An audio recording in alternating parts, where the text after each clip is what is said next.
Cette vidéo est sponsorisée par Optik Unterlinden.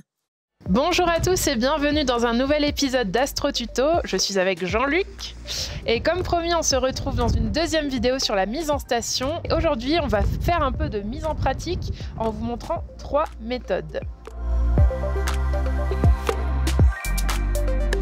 Alors on va commencer avec la méthode à papa un peu qu'on appelle la méthode de Bigourdan. C'est une méthode qui est utile notamment si on ne voit pas l'étoile polaire. On a vu dans la première vidéo que souvent on se sert de l'étoile polaire qui est près du pôle céleste. Elle est bien pratique, mais on ne la voit pas toujours. Le principe, il est pas très compliqué, mais ça prend juste un petit peu de temps. L'idée, en fait, on va viser 2 étoiles. Une qui va être plein sud, près de l'équateur céleste. On n'a pas besoin d'être exactement sur l'équateur céleste. Donc on peut viser à peu près à... Si on vise à 20-30 degrés de l'horizon, on va être pas mal dans la bonne zone. Et on va viser une autre étoile à l'est ou à l'ouest. Ça dépend de quel horizon on a de dégager. Et en fait, si on s'imagine les étoiles tournent dans le ciel, là, autour de l'étoile polaire. Et en fait, si par exemple, j'ai fait si ma monture a une erreur de positionnement en azimut, c'est-à-dire horizontalement, et ben la ligne que va faire la monture en fait va couper la ligne que font les étoiles dans le ciel. Et du coup, si je vise une étoile, alors à l'époque on prenait un oculaire réticulé, c'est-à-dire un petit oculaire avec un éclairage sur le côté, et puis dedans il y a une petite croix éclairée. Et donc on mettait l'étoile à la croisée des réticules et on regardait comment elle dérivait.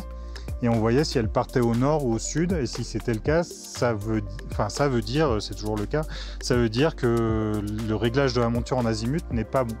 Et donc on va faire une correction sur cet axe. Et donc là, par exemple, depuis tout à l'heure, on a visé une étoile. Je l'avais mise sur la ligne là tout à l'heure, et en fait on voit qu'elle est partie vers le bas du champ. Donc ça veut dire effectivement qu'on a une erreur de réglage sur cet axe. Donc évidemment, on ne va pas faire le réglage en une fois.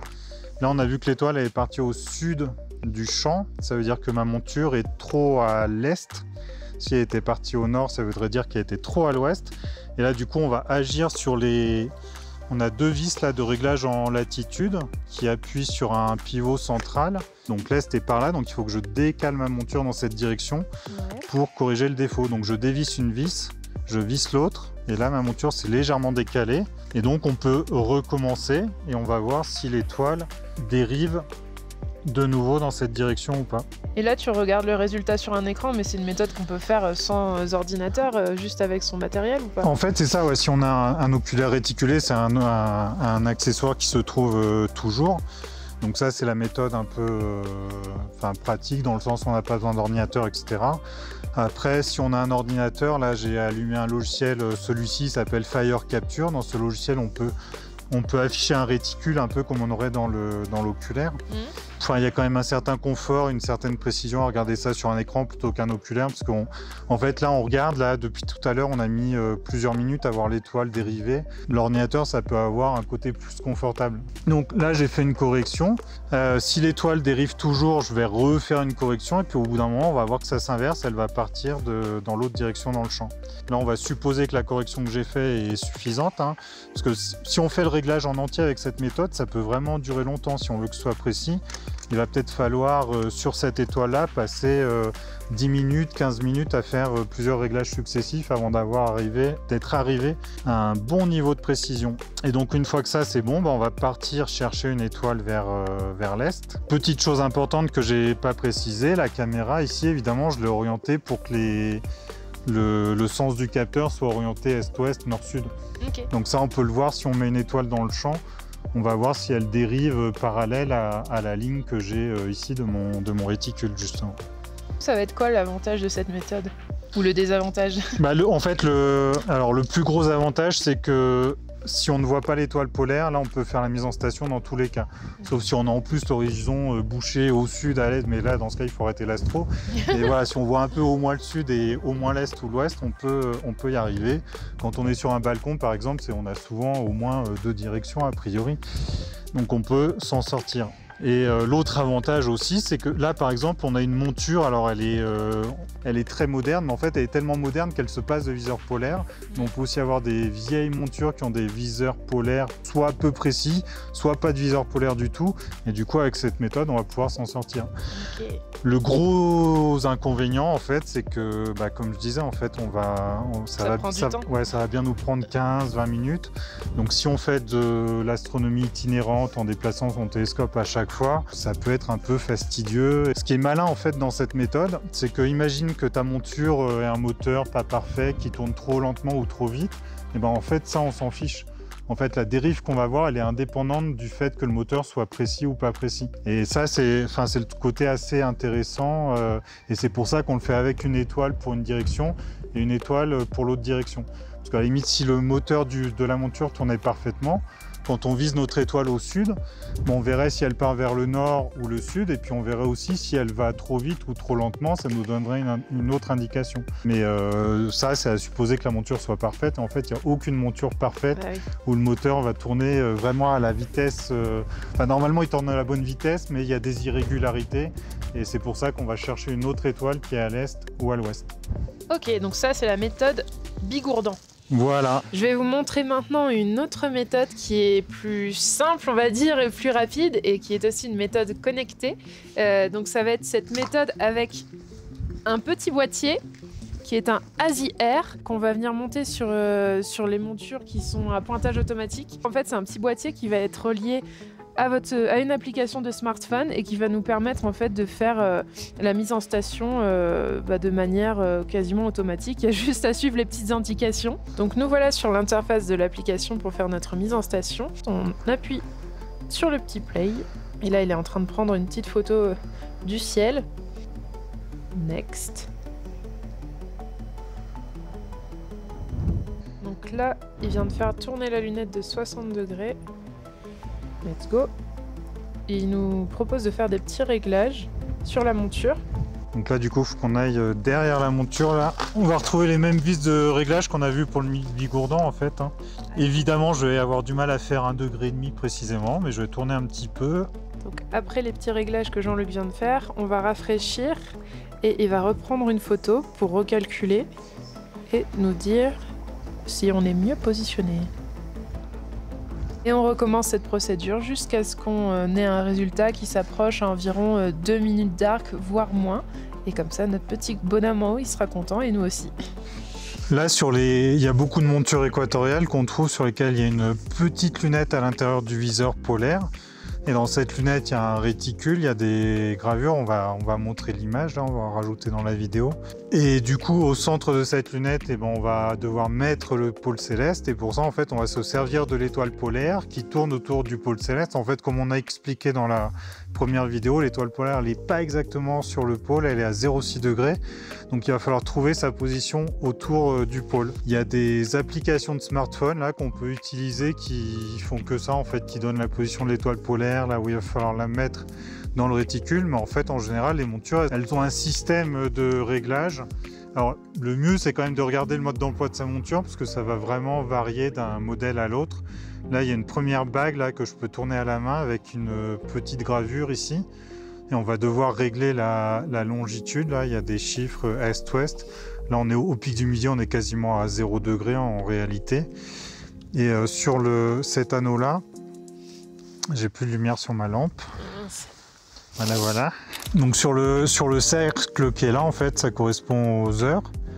Donc ce cercle, lui, il tourne si je tourne la monture. Et on a un cercle fixe par rapport à la monture qui correspond au mois. Donc là, l'idée, c'est super simple, en fait, c'est de tourner pour faire correspondre l'heure au mois. Une fois que j'ai le bon réglage, et en fait, du coup, ma petite lunette, elle est bien positionnée. Et dans la lunette, j'ai une indication qui correspond à l'endroit où je dois mettre l'étoile polaire. Okay. Et là, du coup, j'ai juste à utiliser mes vis de réglage. Alors là, c'est une petite monture de voyage sur laquelle il n'y a pas de vis de réglage, mais si on prend des plus grosses montures, on va retrouver des vis de réglage comme on avait sur la monture qu'on a utilisée pour faire la mise en station avec la caméra. Et du coup, c'est assez facile et c'est assez rapide en fait.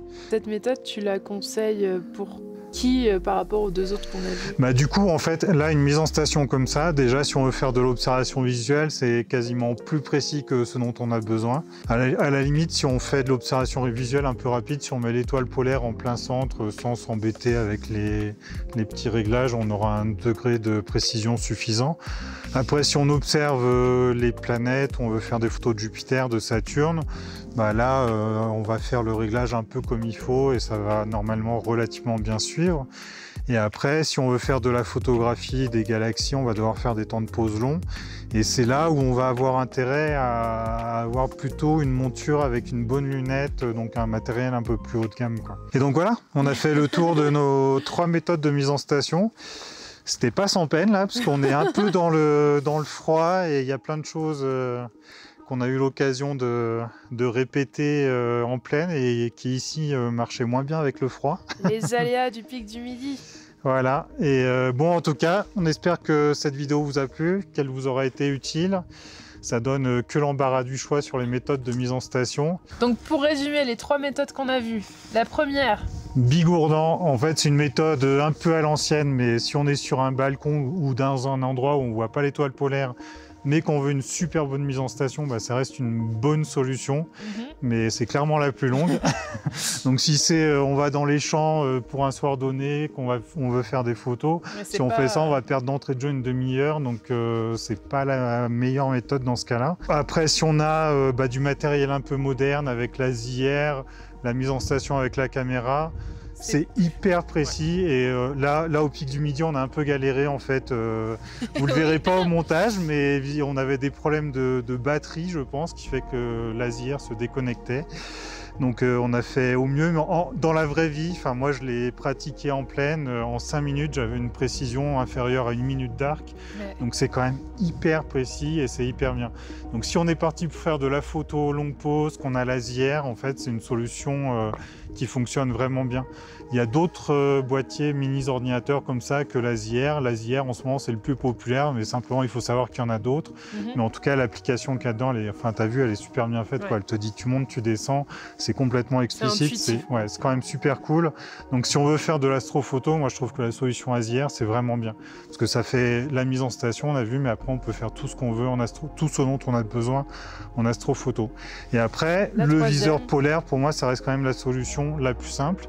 Là, ça nous a pris, avec l'ASIR, c'est 5-6 minutes si on veut être large, ou vraiment 10 minutes si on est lent. Le viseur polaire, si on a l'habitude, franchement, c'est moins de 5 minutes. Et si on a un viseur polaire de bonne qualité, on va arriver à un niveau de précision qui va être du même ordre de grandeur qu'avec l'ASIR. Et surtout, ça permet de faire une mise en station si on n'a pas une monture qui Voilà, c'est motorisée. ça, exactement. En fait, dans le cas où on veut faire de l'observation visuelle, de l'observation des planètes, ou alors de la photographie mais avec un appareil photo, parce qu'on n'a pas forcément envie d'avoir du smartphone, de l'écran d'ordinateur et tout.